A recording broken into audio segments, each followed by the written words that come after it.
کہ تو یہاں مجھے گرفتار کرنے آیا ہے، وہ کیسر روم کا علاقہ فتح ہوگا۔ وہ کنگن جو پہنتا ہے نا ہاتھوں میں، بادشاہ کے کنگن معروف ہیں، وہ تیرے ہاتھوں میں آئیں گے۔ اللہ کرے آپ سمجھیں، یہ جو لوگ ڈری ڈری سہمی اور ہمارے بچے مایوسی کی معاذ اللہ باتیں کرتے ہیں، وہ دیکھیں حضور کس طرح کی گفتگو فرماتے ہیں۔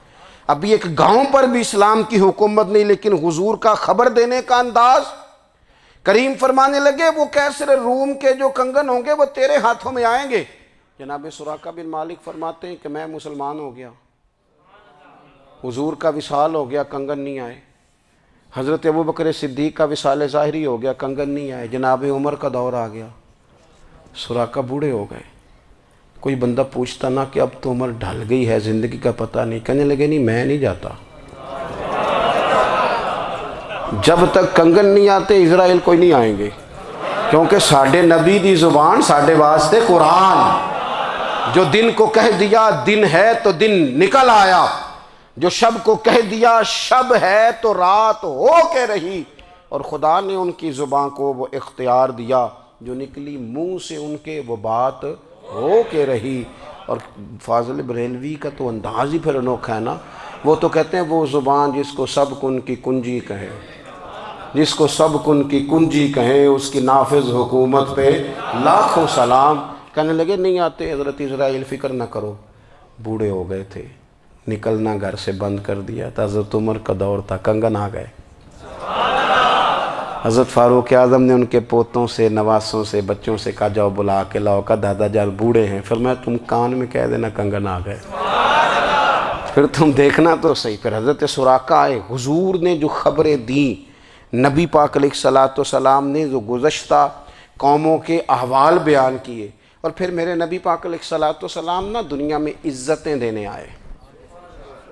عزتیں، یہ مزاج ہمیں کم کرنا چاہیے۔ یہ جو ہم ساری زندگی اس کام میں لگا دیتے نا، کسی کو نیچا کیسے دکھانا ہے، یہ انداز حضور نے نہیں ہمیں دیا۔ آپ دیکھو حضور تشریف لائے تو ہمیں پتہ چلا کہ حضرت یوسف جیسا سونا کوئی نہیں، حضور تشریف لائے تو ہمیں پتہ چلا کہ حضرت داؤد جیسی خوبصورت آواز کسی کی نہیں، حضور تشریف لائے تو ہمیں پتہ چلا کہ جناب عیسیٰ علیہ السلام کا فقر اختیاری کس طرح کا تھا، محبوب تشریف لائے تو ہمیں پتہ چلا کہ حضرت موسیٰ کا جلال کس طرح کا تھا۔ یہ تو حضور آئے تو نبی پاک علیہ السلام نے اس کی بھی عظمت بیان کی، اس کی بھی شان بیان کی۔ حضور نے بتایا کہ ابوبکر صدیق کی شان کیا ہے، فاروق اعظم کا مرتبہ کیا ہے، عثمان غنی کی حیا کیا ہے، مولا علی کی شجاعت کیا ہے، اہل بیت نبوت کی عظمت کیا ہے۔ حضور آئے عزتیں دینے، ماں کو عزت دی مدینے والے رسول نے، کہا جس کا باپ راضی ہو گیا اس کا رب راضی ہو گیا۔ فرمایا جو 2 بیٹیاں 3 بیٹیاں 4 بیٹی بہنیں یا ایک بیٹی یا بہن بیاہ کے آ گیا نا، اس طرح میری 2 انگلیاں جڑی ہوئی ہیں، میرے ساتھ جڑ کے جنت میں جائے گا۔ رسول کریم صلی اللہ تعالی وسلم نے عزت دی، عزت دی۔ حضور عزتیں دینے، کوئی اعزاز نہیں، ان پڑھ بندہ ہے، سادہ ہے، غریب ہے، مزدوری کرتا ہے، ہاتھوں پہ چھالے، یا رسول اللہ اس کا بھی کوئی اعزاز ہے؟ قربان جائیں، میرے کریم نے عزت دی، فرمایا محنت کر کے روزی کمانے والا تو اللہ کا دوست ہے، یہ اینٹیں اٹھانے والا، یہ مشقتیں کرنے والا، یہ صبح دیہڑی پہ جانے والا، یہ بیچارہ جو اچار سے روٹی کھاتا ہے، تو نے ہر شخص کی قسمت میں یہ عزت لکھی، اور آخری خطبے کی صورت میں وصیت لکھی۔ رسول کریم نے ہر بندے کو اعزاز دیا، عظمتیں دی، حضور عزتیں دینے آئے۔ نبی پاک علیہ السلام نے اعزازات دیے، حضور نے نوازا۔ یہ ساری چیزیں میرے رسول پاک کی تشریف، اور پھر یہ جو حضور کے صحابہ اور اہل بیت ہیں نا، یہ بھی میرے نبی پاک کی نبوت کی دلیل ہے۔ اتنی جلدی انقلاب آیا نہیں کرتے، وہ کل تک جو رہزن تھے حضور نے راہبر بنا دیے۔